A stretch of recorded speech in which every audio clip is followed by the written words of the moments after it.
We heard from the three Republican candidates for governor, Duke Iona, Gary Corderi, and Heidi Tsuneyoshi. KITV4 invited B.J. Penn, but he declined due to scheduling conflicts. One of the questions asked was about the U.S. Supreme Court's recent overturning of Roe v. Wade. Here's what each candidate had to say about that issue. I am a person that supports life from conception to death. That has not changed, and that will not change. Now, our laws in the state of Hawaii are not unchanged by this recent ruling, so nothing's changed. So I want to move forward and address what really matters in this state, which is, of course, cost of living, housing, education, and crime. That's what I'm focused on. These are the questions of life. The Roe v. Wade Supreme Court case obviously has shaken the nation. We long for righteousness in government, the choice, but some choices are left to God. I can say that if legislation came to my desk as governor to overturn the right to abortion in Hawaii, I would sign it. So that has become a very politicized question as a woman and as a mother of two daughters, and having worked in the Department of Education with young ladies who are faced with that very difficult decision of what to do when they found themselves in that situation.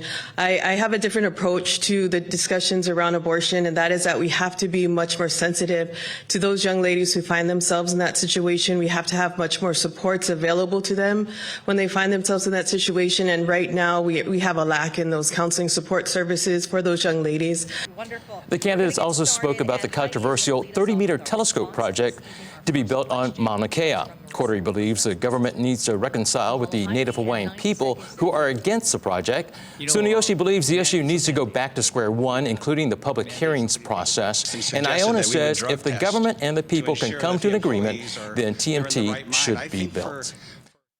Democratic candidates for lieutenant governor took the stage first tonight. They were Keith Amemiya, Sylvia Luke, and Ikaika Anderson.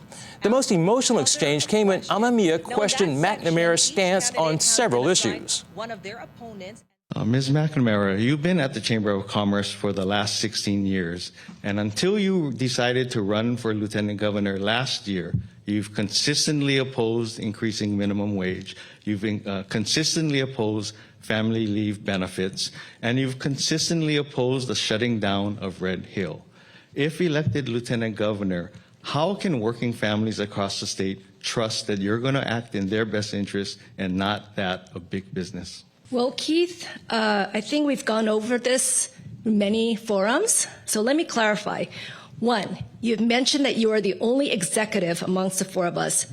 I'm not sure if you're having a hard time that a woman can be president and CEO, and last I checked, that is my role. Minimum wage. I've said it before.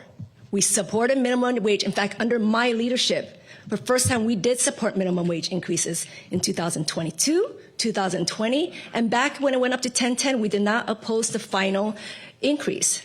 2021, yes, we did oppose it because many of our small local companies were struggling and still not out of the pandemic. So yes, we did not support it, but that was the year that we had to help our businesses recover. And Red Hill, I don't even have an answer to that because that's not even true. The candidates were also asked about running for lieutenant governor and not governor and their role in that capacity. I want to be that bridge between the legislature and the governor. I bring significant amount of experience because of my experience with state budget. I know how state government works. As the Honolulu City Council Vice Chair, I served as the Vice Chair for 6 years with 3 different council chairs, vastly different personalities and different styles of leadership. But I was a starting running back on the team. I didn't call the plays.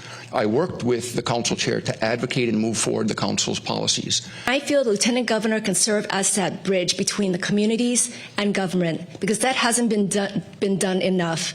Our current lieutenant governor, Josh Green, has proven that the lieutenant governor job can and should be a meaningful role.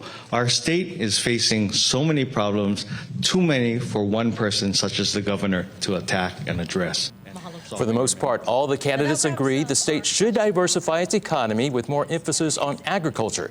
As for legalizing marijuana, only McNamara was opposed to it.